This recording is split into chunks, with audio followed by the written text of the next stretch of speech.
Hey everybody, it's your girl Jasmine, aka the Queen Bee of the Bee Party Podcast, and I'm so excited to have the owner of Queen Jolie LLC with me today. I've had the pleasure of knowing her. Her name is Monique for quite some years now. She has always just been a phenomenal person. But she sells some fabulous soaps, and her soaps are so great. They smell so good, and she's just been popping here on the gram lately. So I had to get her here with me today. So now at this time, I'm going to turn the floor over to you so that you can introduce yourself to our listeners. Thank you, Jasmine. My name is Monique. I'm the creator and owner behind Queen Jolie LLC. I sell luxury soaps and body butters. I've also branched off into body scrubs and body oils as well. Yeah, that's me, Queen Jolie. So let the viewers know where you guys are based. Where are you at? I am based out of the Atlanta area, so Southwest Atlanta area. I know I have a lot of family and friends in Atlanta. So if you guys are watching this or listening to this, please make sure that you guys check her out on Instagram. She's going to drop all of her information momentarily, as well as me putting it into the description. But although she is in the Atlanta area, do you ship to other states? Is there ways for other people to get in contact with you so that they can also get your merchandise? Mm-hmm. So we ship internationally. I've actually shipped to Japan, so I'm a little bit familiar with how to ship things places because I have some friends, like military friends, that are in Japan. So yeah, I ship anywhere, wherever. Oh, look, anywhere in the 50 states as well as internationally. If you guys want to get a hold of her soaps, you guys should definitely get in contact with her. So Monique, when did you come up with the concept of your business, and how did you come up with the concept of creating soaps?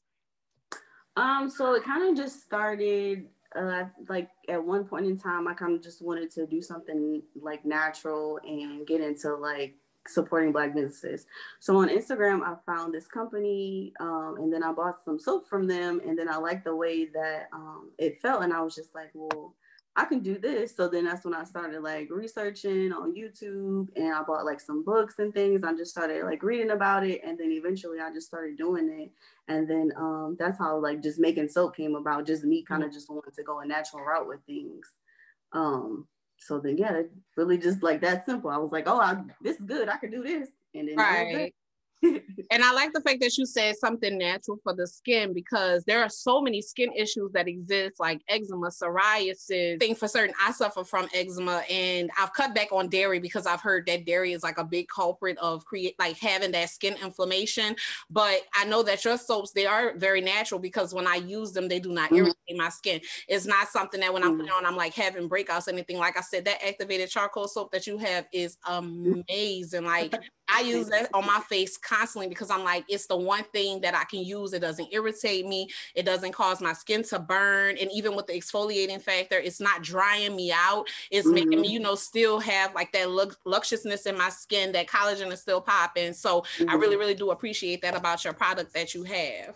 Because a lot of the stuff in the stores, because we don't really realize it, but it's a lot of stuff in there. Like, and then a lot of people will be like, oh, whenever I got out of the shower, wasn't drying, this and that. Yeah, because a lot of that stuff, it just like dries you out. It's just it's so alcohol based, and you really don't know what's in it. And so when you purchasing a product from someone like yourself, it's like we know what we're getting from the products that we have, because she has the ingredients listed on it. So you know what type of oils are in it, what type of fragrance oils, all of those things like that. So you know that you're actually getting something from a natural source. So how did you come up with the vision for Queen Jolie? So the vision and the name kind of just stuff that I was just playing around with. So when I was like thinking of things for like the name, I kind of was like, well, I want to appeal to like the Black community. Like, and when I think of like Black community, I think of like royalty. So then I kind of was like, just like playing around with different things. And then, I was actually just at work, and I was like Googling different names in like different languages. Right. Like, there's different words. So then I like Jolie in French is pretty. And then, but like without the E, but then like my middle name is like Jolisa. So then I kind of switched the letters around a little bit. So I was like, oh, well, it's kind of like a play off of my name, and then, but like a play off of like pretty, and then like thinking of like queen, and then kind of just like added and put it together. So then it's like just, pretty queen. I like that. That's really nice. And not like hearing the name now, it really makes your brand pop out so much more because I did not know where the Jolie came from. And so knowing like Pretty Queen, like now I'm like, oh, I'm wearing some Pretty Queen today. So that is really, really cool. That makes it super, super unique. So to what do you attribute your success? I attribute my success to my support system, like my family and friends. My husband throwing ideas at me, helping me pack stuff. My friends throwing out ideas and things, like different soap ideas. Some of my best-selling soaps came from like ideas from friends. Like friends will be like, "Hey, can you do this?" And then that ends up being a good seller. Right. And then just people in general that keep like that tell me good things about my soaps. So like the weekend prior to Valentine's Day, I was like stressing out because I didn't have like my Valentine's stuff together. And I was like, oh, what am I gonna do? Like I literally quit in my head probably 5-6 different times. So then I finally like put the little bundle together and I was like, okay, well, I'm just sell that, I'll next holiday, do something bigger this and that. So then fast forward to Valentine's Day weekend, one of my husband's friends came over and his girlfriend came too. So I gave them some soap to try, some body butter and some soap to try, and just something to try, whatever it is. So then they came back on Valentine's Day and then she was like, yo, your soap is really good. She was like, I ain't even gonna lie. She was like, trying you with that body butter because I didn't think, because a lot of times people you'd be like, okay, I'll try it. But she was like, yeah, it's really good. She was like, you really cold with it. Like this is not like I know this girl. Like I just literally just met her the day prior to it. But it's like when people say stuff like that like puts you on the right track, because it's crazy because I was telling her, I was like, I literally was like, I don't want to do this, forget this the weekend before, and then people like her, like friends and family and just people that don't even know me will say stuff like that. And I'll be like, you know what? I need to stop being like, it's okay. I got this. Like it's worth something. Yes. So, and I'm happy that you mentioned that, getting into that space of being like, when you get, I like to like writer's block almost, where you have a company or you have a business and you see this vision for it, but then you kind of get stuck in like, how do I want to present it? How do I want to showcase this to the world? And will people, like it? Will people accept it? And we often get into that same, like I've been into that same headspace. I told the story too about like even me starting this podcast. In the beginning, I was like, I don't know if people are gonna receive it well. Like you gotta, just wonder, like, is this something that people are gonna need? And then once I put it out and I got the feedback that I got, I was like, okay, Jasmine, yes, you need to keep going. And so I'm glad that you told that story, because your business and your brand, again, I can say, because I have truly used your products, that it is some really good stuff. And then I remember when I had my previous business, we had the sea moss and we sent you the sea moss to make the sea moss soap. And you made the sea moss soap. And when you sent it back, I was like, okay, the sea moss soap that I had prior was like clear. I said, but this one has like a more yellow tint. So I was like, I'm gonna try it out, girl. I didn't even sell the sea moss soap. I've been using it. I've been using that sea moss soap myself, because I was like, oh, this is really some good stuff. Yeah, man. I'm like, I was excited for that collab. Look, I'm gonna definitely collab with you for some more, because I still have some, but I was just really, really ecstatic. I was like, wow, this is some good stuff, and the lavender smells so good. I'm always open to ideas, like always. Yeah, definitely. Yes, definitely. That is exciting. I'm so happy to hear that. So I know you have the body butters. I know you have, your soaps and your scrubs. Is there anything else that you're planning to come out with in the near future? So this year I'm really focusing on adding more scents to the line. So like I want to do this thing where I add a different scent every month, and then I want to do like a summertime kind of like line, because towards the end of last year I kind of played a little bit with like a fall line. So I like the idea of just like throwing in something like at a limited as the seasons change. Yeah, I think that's a good idea. Yeah, something like that. So a spring and a summer line. Again, just like every month, a new scent, stuff for making baskets for Mother's Day, Father's Day. The same with like, again, with Halloween and Thanksgiving and Christmas and stuff like that. So if anybody has any ideas for like any tropical, like spring or summer things, I'm open to that. Any, right. Like any certain scents or anything like that. Yeah, definitely. So as you guys just heard, she's definitely going to be creating these wonderful baskets that you guys can get around the holidays. So I think our next holiday after Easter is Mother's Day. And I think that would be like a wonderful time to try to, now, because I know a lot of people are like, what I'm going to get last minute. So here right now, when Mother's Day comes around, if you're looking for something to get your mom, go ahead on and reach out to Queen Jolie and get your guys something. And if you can start telling her now, she'll start planning it. You could create your vision with her. She is definitely someone who will try her best to accommodate your needs and whatever it is that you want to get from her. That is really, really awesome. And I'm excited to see these baskets myself, because like now I'm like, yep, got my mama's gift, check. Absolutely. So what has been your biggest challenge as a business owner? My biggest challenge would definitely be the marketing side.